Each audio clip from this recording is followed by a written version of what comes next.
All right, in this video, we're going to talk about how to end a loop early. Now, there's two ways to do that.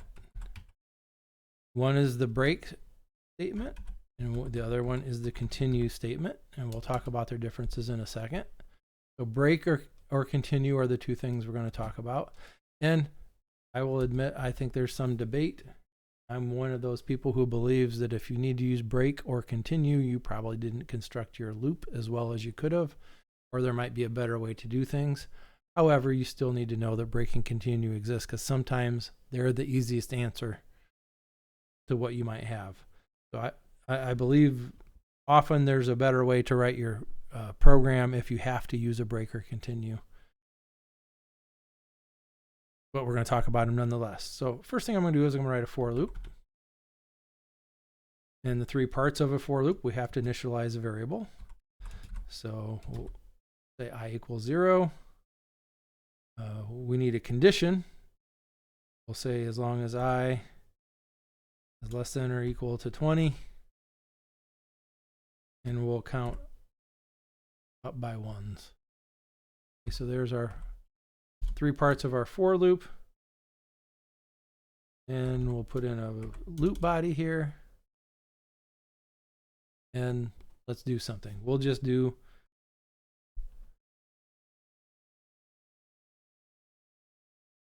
print out I. Very similar to what we've done already. Nothing spectacular here. It's just going to count from 1 to 20. But inside my loop here, I'm going to put a statement. And I'm going to say if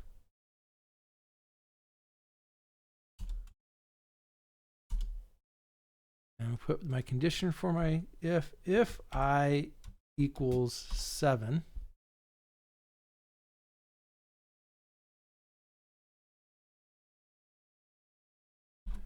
Break.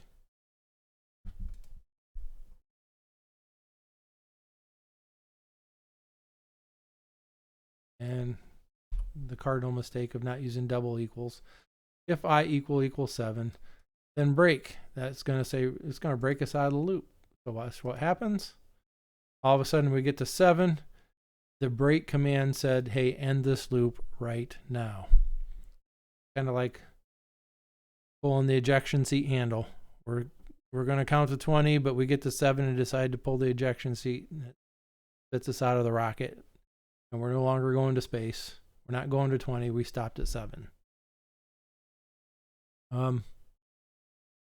What if I did this? Move that line down after. Notice the behavior here. It's going to be slightly different. When I equals 7, now it never gets to print the line because as soon as it hits the break, it ends the loop. Ends it right here. It does not ever do that line when I equals 7. So that's how break works. Usually break is going to come in, well, it almost has to, right? It's going to be in some kind of conditional statement. Because if you put a break in without it being a conditional statement, it's going to break out of your loop every time and you're never going to have a loop. So usually you always see break or continue inside some kind of loop. What about continue? Let's look at continue. And that's a nice simple command too. Let's just continue.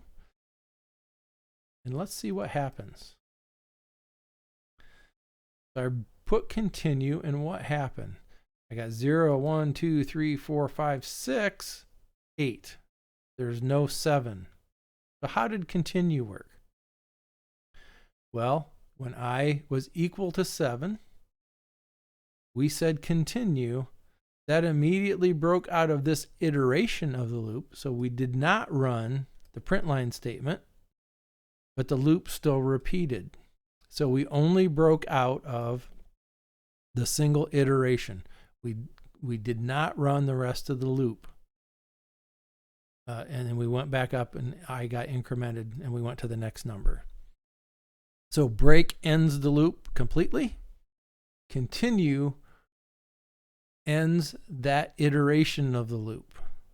That particular time when I equals 7, I don't do the rest of the statements, but my loop does continue. How about if we did, how about this? Here's a little review. If I%7 equals 0, what is that going to do? This is the modulus operator, if you haven't forgotten. If we divide the number by 7 and it has no remainder, that means it's going to be divisible by 7, right? We're going to hit continue. So what's going to happen here? When we got to 7, we skipped. But also when we got to 14, because 14 is divisible by 7. So we skipped the number 14. And if we were going to 30, we'd see a couple more times. Let's go to 30 here. So we skipped 21. We skipped 28. Okay. So continue just breaks out of a particular iteration. Break ends the loop completely. Do that.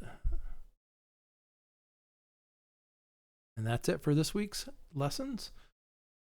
And the assignment is to do the pin project that is in the lesson plan folder. It's part of the try-its.